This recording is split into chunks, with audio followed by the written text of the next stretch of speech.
안녕하세요. 법무법인 성지 파트너스입니다. 이혼 결심 소송으로 이어지는 7가지 이유. 이혼을 결심하고 법무법인 성지 파트너스를 방문하는 분들은 다른 부부들이 헤어지는 이유를 궁금해합니다. 여러분에게 닥친 문제가 소송에 이를 정도인지 단지 감정적으로 해결할 사안인지 확신하기가 어렵기 때문일 텐데요.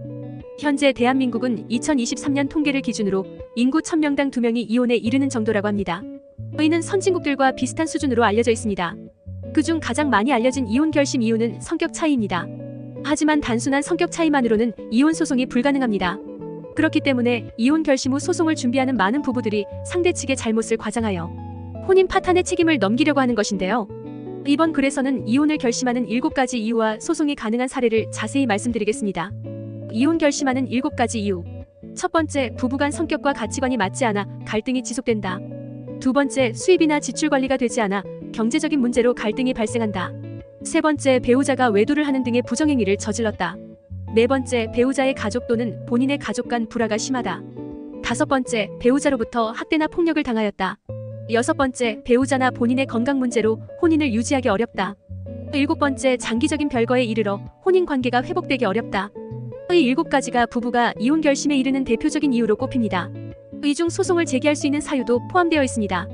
그러나 성격 차이, 건강 문제, 경제적 문제는 혼인을 유지하기 어려울 정도의 심각한 유책 사유가 있어야만 소송으로 이어질 수 있습니다.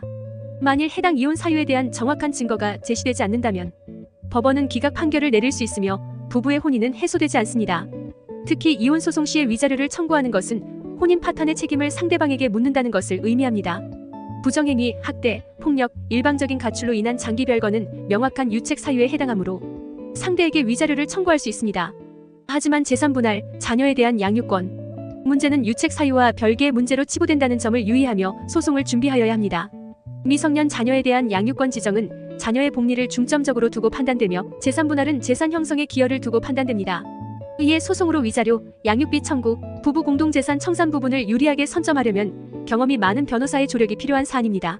흔히 부부간에 제기되는 여러 소송을 의리 없는 전쟁이라고 말하고는 합니다. 부부일 때는 이해할 수 있었던 단점, 실수들이 법정에서는 무기가 되기 때문입니다. 이에 초기 법률 상담 시에는 부부 간 문제가 성격 차이라고 생각되었지만 혼인을 유지하기 힘들 정도의 모욕 및 언어 학대로 사안이 커지는 경우가 많은데요. 다음으로 저희 법인에서 해결한 성격 차이로 인하여 발생된 소송 사례를 참고하여 이혼 결심을 굳힐 만한 상황인지 확인해 보시기 바랍니다. 아내 친구의 남편과 비교당한 의뢰인의 사례. 의뢰인은 30대 초반 남성으로 아내와는 27살 때 만나 일찍 결혼하였습니다. 그러나 결혼 3년 차에 이혼 결심을 하게 되었습니다. 그 이유는 아내의 무분별한 경제관념 그리고 지속적인 타인과의 비교 때문이었습니다. 처음 의뢰인은 법무법인 성지 파트너스를 방문하여 성격 차이로 이혼을 하고 싶다고 상담을 청하였습니다. 그러나 아내분이 이혼을 원하지 않고 있어 소송을 제기할 수밖에 없는 상황이었습니다. 의뢰인은 아내분과 한시도 함께 있을 수 없다며 가출까지 한 상태였습니다. 아내분은 의뢰인이 주는 생활비가 부족하다며 불만을 일삼았고 수시로 친구들의 남편과 의뢰인을 비교하였습니다.